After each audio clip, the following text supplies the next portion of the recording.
natagalan kami dahil may klase po ako buong araw kanina. Ang mamahalinat ko rin po pala ay taga rito sa Bulacan. Ako ay isang 21-year-old college student lamang at ayaw ko sanang makisali sa politika. Pero nang dahil sa pag-kidnap at pag-abuso nila sa tatay ko, nandito ako ngayon para ipaglaban hindi lamang ang pamilya ko, kundi ang bansang Pilipinas.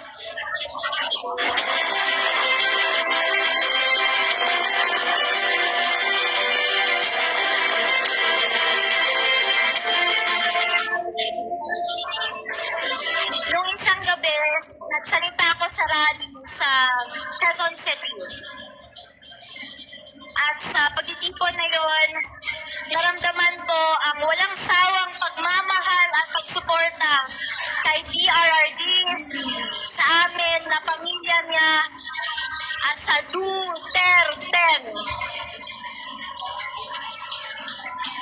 Ito ang nagbibigay sa akin ng lakas ng loob para pagpatuloy ang pangako ko, Dada Rudy, na ikampanya ang kanyang mga kandidato habang siya ay nasa gahig.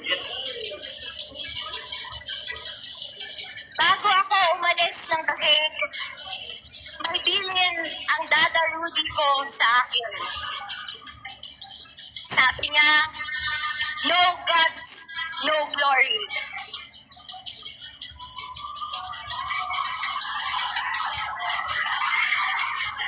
Sa mga kababayan ko, sa kapwa kabataan, bumoto tayo ng tama dahil dito nakasalalay ang kinabukasan nating lahat.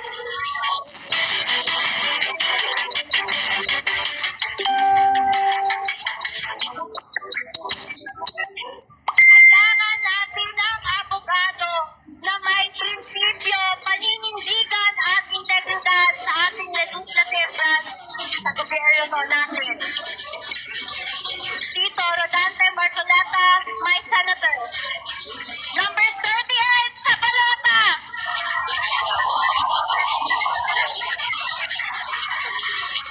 Huwag rin nating kalimutan ang PDP laban senatorial slate o mas kinikilalang Duterte.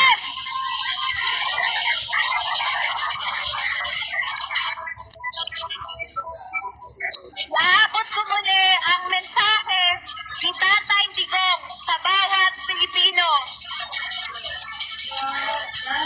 Sabi niya, my love for my country is what brought me here.